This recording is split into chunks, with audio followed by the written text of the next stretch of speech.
करियो हम सूर्य का जो हो अर्घ देंगे और आज हमारे करुआ चौदह व्रत ओम नमो सूर्याय नमः।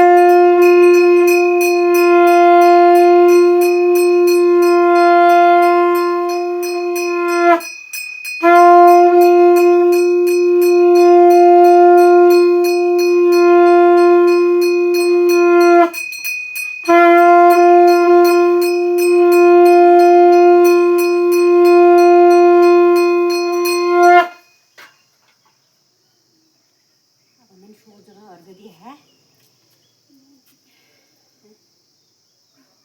कढ़ाई में।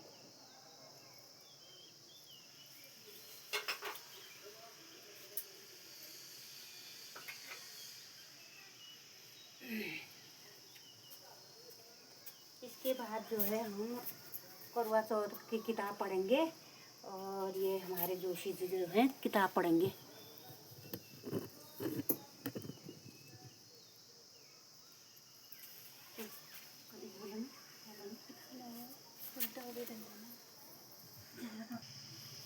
इसके बाद जो है हम किताब पढ़ेंगे करवा चौथ का, तो ये कहानी हम सुनेंगे। अर्घ दे दिया हमने, शुरू करो फिर। कार्तिक कृष्ण पक्ष की चतुर्थी को करवा चौथ आता है। इसमें गणेश जी का पूजन करके उन्हें पूजन दान से प्रसन्न किया जाता है। इसका विधान चैत्र के चतुर्थी में लिख किया है, परंतु विशेषता यह है कि इसमें गेहूं का करवा भर कर पूजन किया जाता है और विवाहिता लड़कियों के यहाँ चीनी के करुए पीहर से भेजा जाता है तथा इसमें निम्नलिखित कहानियाँ सुनकर चंद्रोदय को अर्घ देकर व्रत खोला जाता है। कथा एक साहूकार के 7 लड़के और एक लड़की थी। जेठानी सहित इसकी बहुएं और बेटे ने करवा चौथ का व्रत रखा था।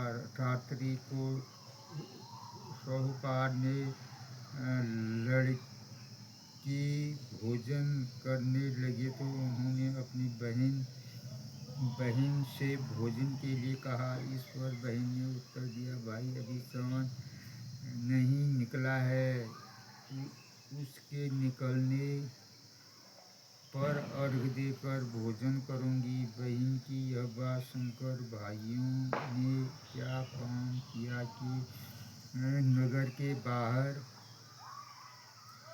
जाकर अग्नि जला दी और चलने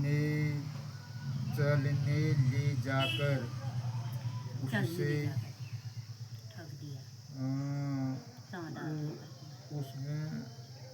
उसमें से प्रकाश दिखाते हुए बहन ने कहा, बहन चाँद निकल आया है, अर्घ देकर भोजन कर लो। यह सुनकर उसने अपनी भाभी से कहा कि जाओ तुम भी चंद्रमा को अर्घ दे दो, परंतु वे इस बात को जानती थी। उन्होंने कहा कि भाई जी अभी चाँद नहीं निकला है, तेरे भाई तेरे संग धोखा करके अग्नि का प्रकाश चलनी में दिखा रहे हैं। भाभी की बात सुनकर भी उसने कुछ ध्यान नहीं दिया। वह भाइयों द्वारा दिखाए प्रकाश को ही अर्घ देकर भोजन कर लिया। इसी प्रकार व्रत भंग करके गणेश जी उस पर अप्रसन्न हो गए। उसके बाद उनका पति सख्त बीमार हो गया और जो कुछ घर में था उसकी बीमारी में लग गया। जब उसे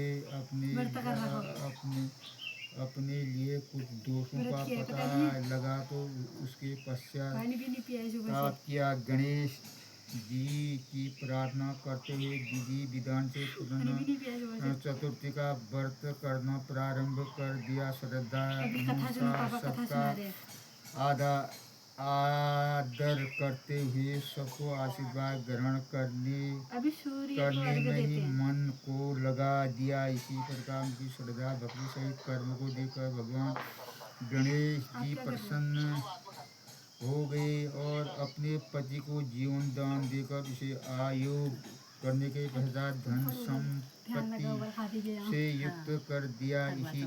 इसी प्रकार जो जो छल कपट से त्याग और श्रद्धा भक्ति से चतुर्थी का व्रत करेंगे वह सब प्रकार के सुख होते हुए क्लेशों से मुक्त हो जाएंगे।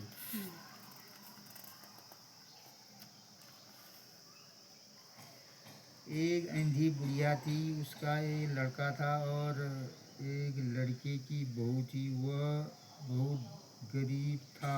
वह अंधी बुढ़िया नित्य प्रति गणेश जी की पूजा किया करती थी। गणेश जी की साक्षात सम्मुख आकर कहते थे कि बुढ़िया माई तू चाहे सो मांग ले। बुढ़िया कहती थी मुझे मांगना नहीं आता, सो कैसे और क्या मांगूं। तब गणेश जी बोले कि अपने बहू बेटे से पूछ कर मांग ले। तब बुढ़िया ने अपने पुत्र और बहू से पूछा तो बेटा बोला कि धन मांग ले और बहू ने कहा कि पोता मांग ले। तब बुढ़िया ने सोचा कि बेटा बहू तो अपने मतलब और बातें कर रहे हैं। अतः उस बुढ़िया ने पड़ोसियों से पूछा तो पड़ोसियों ने कहा कि बुढ़िया तेरी थोड़ी सी जिंदगी है, क्यों मांग रही है धन और पोता। तू तो केवल अपने नेत्र मांग ले, जिससे तेरी से जिंदगी सुख से व्यतीत हो जाए। उस बुढ़िया ने बेटे और बहू तथा पड़ोसियों की बात सुनकर सोचा इससे बेटा बहू और सबका भला हो। वह मांग लूँ तब अपने मतलब की चीज़ें भी मांग लूँ। तब दूसरे दिन श्री गणेश जी आए और बोले बोल बुढ़िया क्या मांगती है। हमारा वचन है कि तू मांगेगी सो पाएगी। गणेश जी का वचन सुनकर बुढ़िया बोली गणेश जी यदि आप मुझ पर प्रसन्न हैं तो मुझे 9 करोड़ की माया दें, निरोग करा दें, अमर सुहाग दें, आँखों में प्रकाश दें और नाती पोते दें और समस्त परिवार में सुख दें और अंत में मोक्ष दें। बुढ़िया की यह बात सुनकर गणेश जी बोले बुढ़िया माँ तूने तो मुझे ठग दिया। खैर तो कुछ तूने मांग लिया वह सभी कुछ मिलेगा। यूं यह कहकर गणेश जी अंतर ध्यान हो गए।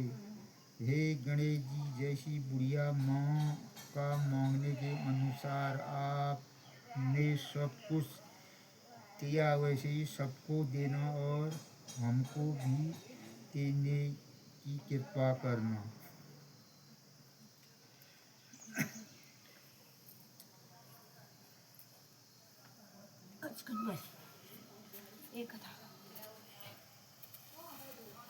ये तो